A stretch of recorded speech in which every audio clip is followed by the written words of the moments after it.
Assalamualaikum warahmatullahi wabarakatuh. Selamat pagi. Bagaimana kabar kalian semuanya? Alhamdulillah sehat.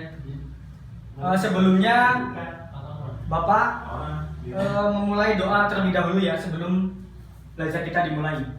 Berdoa menurut agama dan kepercayaan kita masing-masing.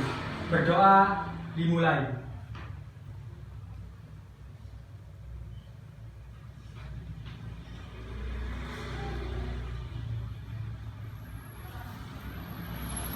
Berdoa selesai. Sebelumnya Bapak akan absen kalian terlebih dahulu. Yang pertama Muhammad Jafar hadir. Rahmat Suhartanto hadir. Tri Imam Prasetyo hadir. Muhammad Firman Maulana hadir. Muhammad Firdaus Helmi hadir. Baik, semuanya hadir ya, yang tidak ada yang berhalangan. Di sini saya akan menyampaikan materi teks cerita rakyat atau hikayat.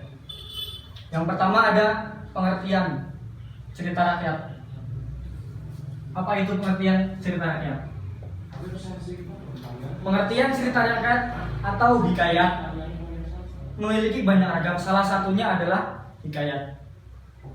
Hikayat merupakan cerita Melayu klasik yang menonjolkan unsur penceritaan berisi kemustahilan dan kesaktian daripada tokoh-tokohnya.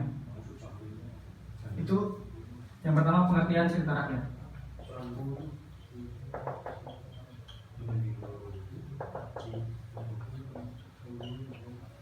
Yang kedua ada karakteristik cerita rakyat.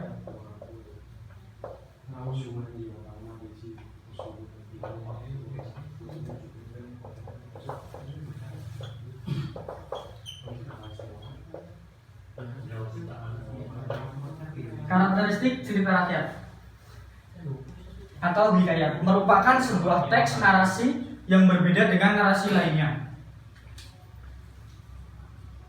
Adapun karakteristik cerita rakyat atau hikayat antara lain yang pertama ada kemustahilan. Kemustahilan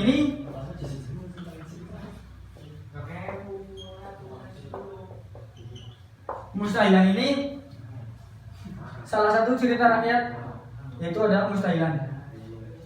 Baik dari segi bahasa maupun dari segi cerita, kemustahilan berarti hal yang tidak logis atau tidak bisa kita nalar dengan pikiran kita masing-masing. Kemudian ada kesaktian.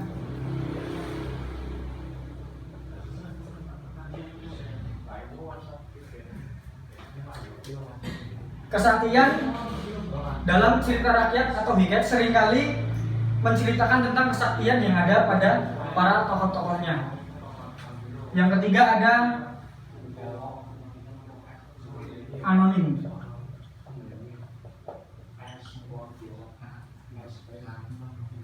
Salah satu ciri cerita rakyat adalah anonim yang termasuk hikayat.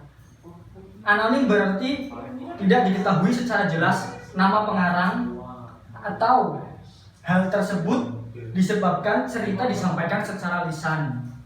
Bahkan dahulu masyarakat mempercayai bahwa cerita yang disampaikan adalah nyata dan tidak ada yang sengaja mengarangnya. Kemudian ada istana sentris.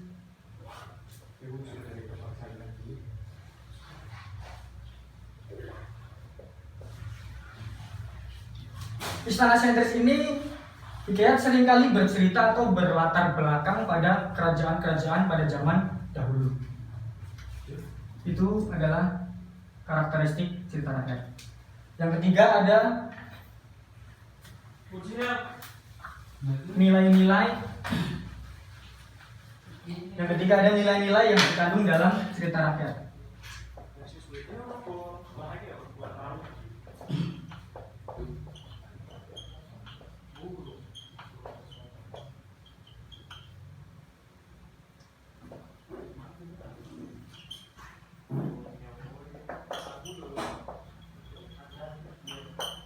Nilai-nilai yang terkandung dalam cerita rakyat yaitu ada nilai-nilai moral, ada nilai-nilai sosial, ada nilai-nilai agama, ada nilai-nilai pendidikan, dan ada nilai-nilai budaya.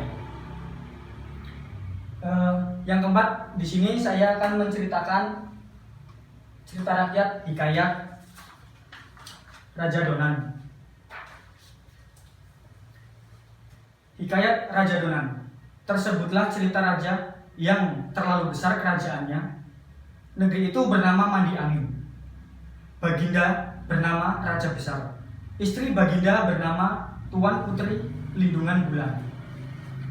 Sayang Baginda tidak berputra atau tidak mempunyai anak putra.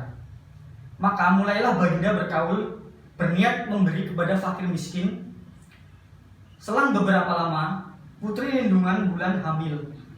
Maka Baginda minta pada 7 ahli untuk meramal putra Baginda yang masih dalam kandungan tersebut. Malang tidak berbau. Ketujuh ahli nujum itu menaruh khianat pada raja yang mengatakan bahwa jika mengatakan putra Baginda ditaruh ke dalam negeri, negeri pasti akan binasa. Itulah sebabnya apabila Raja Donan dilahirkan akan dihanyutkan ke dalam laut.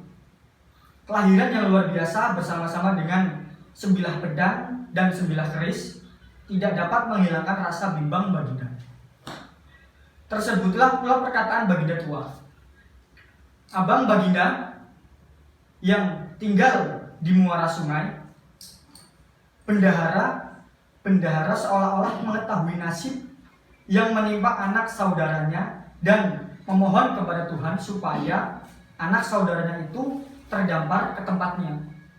Hal itu benar-benar terjadi. Tetapi apabila anak itu sudah naik perahu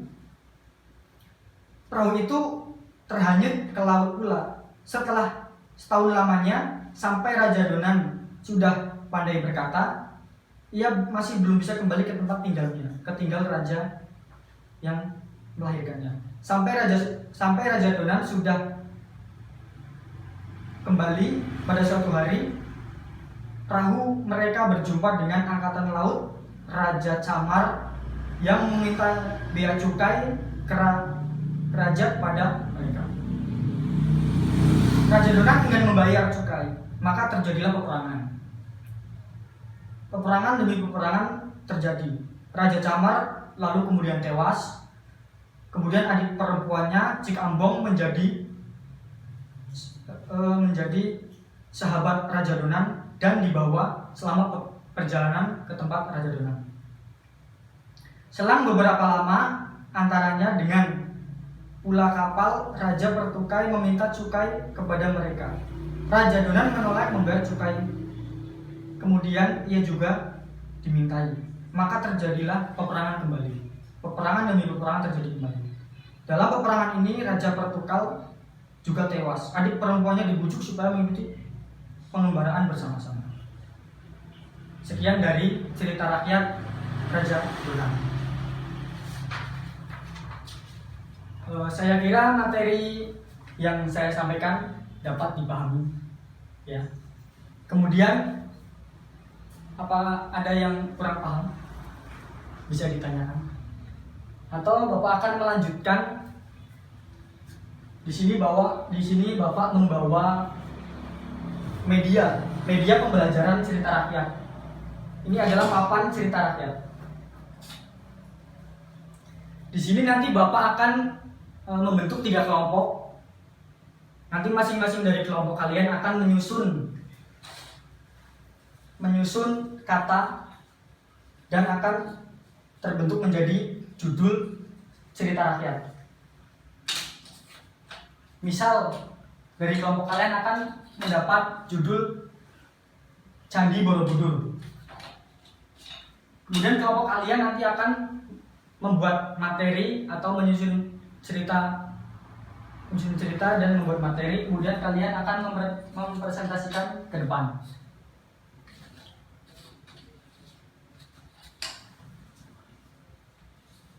Bapak akan menyusun terlebih dahulu.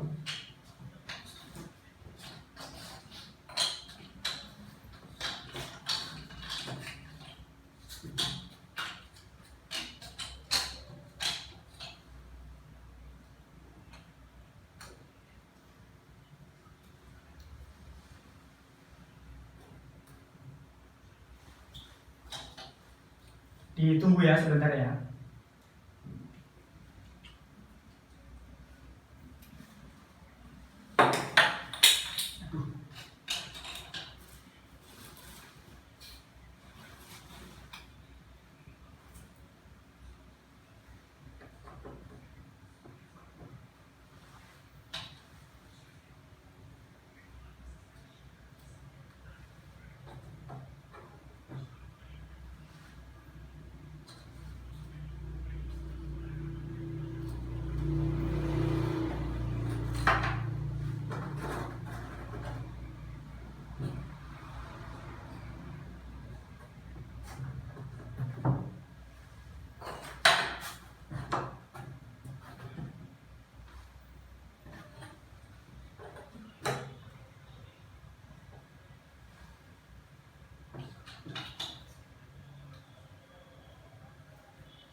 Kurang lebihnya seperti ini. Nanti kalian akan membuat materi tentang Candi Borobudur, dan masing-masing dari kelompok kalian nanti akan membacakan riwayat atau hikayat Candi Borobudur. Kurang lebihnya seperti itu. Untuk mempersingkat pertemuan kali ini, Bapak cukupkan materi sampai di sini. Sekian dari Bapak. Terima kasih. Wassalamualaikum warahmatullahi wabarakatuh.